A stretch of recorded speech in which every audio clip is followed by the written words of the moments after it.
So after the perfect preseason now, we got that 16-0 thing out of the way. Browns taking on the Steelers week 1. And oh man, the start of the game was very, very Cleveland Browns start to the game. They get the ball. The first drive goes nowhere. They're forced to punt. The Steelers block the punt, pick it up in the end zone for a 7-0 lead, just like that. Browns get the ball back, do nothing, absolutely nothing with it once again, punting it away to the Steelers. Although at this point, and I guess some credit to the Browns for not just totally. I would have been like, that's it, season's over right there. I would have just given up as a player, been like, we're still the Browns. All this talk, Hugh Jackson can say whatever he wants. We went 4-0 in the preseason, big fucking deal. So anyhow, they hung in there somehow. They were in it throughout the whole game, basically.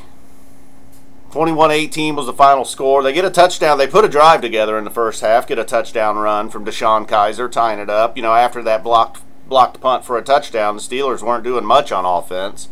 It was all Antonio Brown all day, basically. Brown's getting lucky, catching Le'Veon Bell, coming in kind of, not much of a preseason, steps on the field. Made a few plays, though, for the Steelers. Bell did. So, and then, of course, Pittsburgh gets a touchdown right before the end of the half, making it 14-7. Cleveland comes out, though, in the second half, their defense, right when it looked like Pittsburgh was probably going to start to pull away with that late first half touchdown.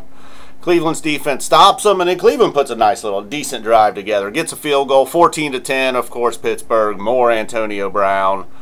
Big penalty on this drive, I believe it was, the 41-yard pass interference. Leads to a 21-10 lead.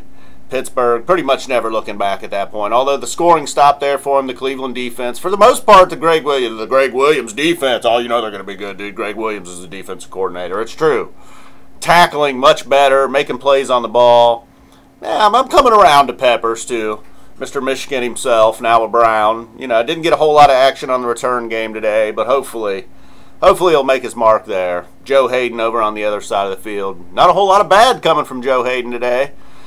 So then the Browns do get a touchdown at the end and go for the 2-point conversion. Corey Coleman, a nice catch and throw, as they say, from Kizer to Coleman. Oh, that's going to be the first of many. That's going to be the new Montana and Rice. Kizer to Coleman.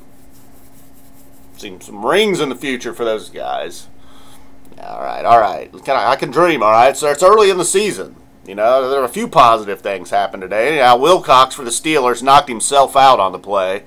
Lee, whatever. At this point, these guys should know that's an illegal hit, but he had to do whatever he could there to knock the ball loose. Unfortunately, he was nowhere near the ball, just pretty much speared Coleman right in the head, knocked himself out. He's down, KO'd. Coleman gets up slow, walks off, 21-18, and then that was it. Browns never saw the ball again. It was questionable. Should they kick the field goal or should they go for the touchdown right there at the end like they did? I say go for that touchdown. They did. They got the 2-point conversion. Unfortunately, they never got the ball back to tie it up with a field goal. No Myles Garrett today. That's disappointing. That was also very Browns. So, that's it. One down. I don't know. I don't know if I'm going to sit through 15 more of these. They weren't an embarrassment today. That's an improvement. All right, guys. Boom. We're out of here.